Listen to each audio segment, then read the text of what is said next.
पत्र देत गेलो आम्ही, मुख्यमंत्र्यांना पत्र द्या, याला पत्र द्या, पण तो जो अहवाल पेंडिंग आहे शासनाकडे, शिफारस पेंडिंग आहे, त्याच्यावर कोणी लक्ष दिलं नाही.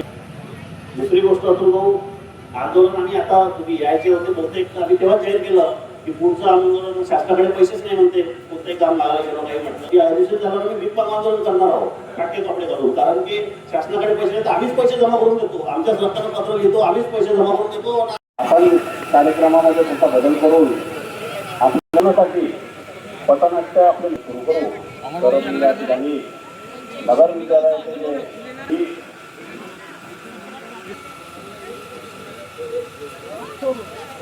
हे यांना कृपया गिफ्ट देते होते. आरोही कमलेतात दीपाली टोंबरे,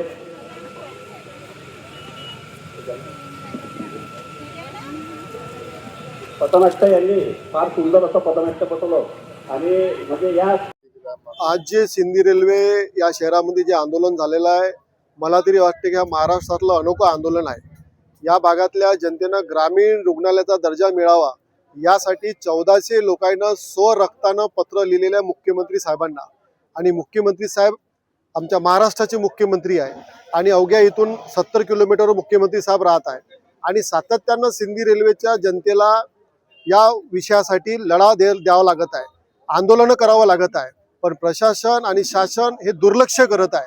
पण आज जे आंदोलन झालेलं आहे हे अनोखा झालेलं आहे आणि 1400 लोकांनी स्वरक्ताने जे पत्र मुख्यमंत्री साहेबांना दिलेलं आहे, आता जनता वाट पाहत आहे की आम्ही आमचं रक्त तुम्हाला दिलेलं आहे. आमची नॉर्मल मागणी आहे, खूप मोठी मागणी नाही आहे, फक्त तुम्ही रुग्णालयाला ग्रामीण रुग्णालयाचा दर्जा द्या. यासाठी आज मागणी केलेली आहे. जर मागणी पूर्ण झालेली नाही तर या सिंधी रेल्वे या भागातली संपूर्ण जनता रस्त्यावर उतरून आक्रमक आंदोलन केल्याशिवाय राहणार नाही. आज सिंधी येथील ग्रामीण रुग्णाच्या संदर्भामध्ये या ठिकाणी ग्रामीण रुग्णालय मंजूर व्हावं याच्याकरता सातत्यानं पाठपुरावा सिंधीतल्या सर्व नागरिकांचा चालू आहे. अनेक वर्षापासून पाठपुरावा करून सुद्धा या पाठपुराव्याला यश आलेलं नाही. अजूनपर्यंत सिंधीला ग्रामीण रुग्णालय झालेलं नाही. त्यामुळं सरकारला जागा करण्याकरता या ठिकाणी सिंधी रेल्वेतल्या सर्व नागरिकांनी एक अतिशय अनोखं असं आंदोलन या ठिकाणी उभं केलं आणि आज जवळपास 1400 लोकांनी आतापर्यंत स्वतःच्या रक्ताने राज्याच्या मुख्यमंत्र्यांना पत्र लिहून तात्काळ सिंधी रेल्वे येथे ग्रामीण रुग्णालय मंजूर करा अशा पद्धतीची मागणी केलेली आहे. मला या निमित्तानं अतिशय वाईट वाटतं की देशाला स्वातंत्र्य भेटून इतके वर्ष झाले, परंतु एका ग्रामीण रुग्णाच्या मागणीकरता लोकांना रक्ताचे पत्र लिहून जर मुख्यमंत्र्यांना जर विनंती करावं लागत असेल तर याच्यापेक्षा दुसरी शोकांतिका कुठली नसावी. मी आता भाषणामध्ये बोललो की नेताजी सुभाषचंद्र बोसांनी स्वातंत्र्याच्या पहिले नारा दिला होता की तुम मुझे खून दो मैं तुम्हें आजादी दूंगा.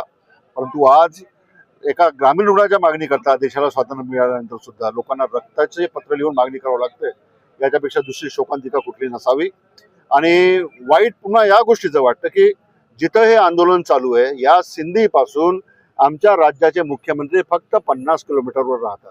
इथून 50 किलोमीटर 1 तासाचा रस्ता आमच्या मुख्यमंत्र्याच्या घरापर्यंत आहे आणि मुख्यमंत्री विदर्भातले सिंधीपासून एक तासाच्या अंतरावर राहतात.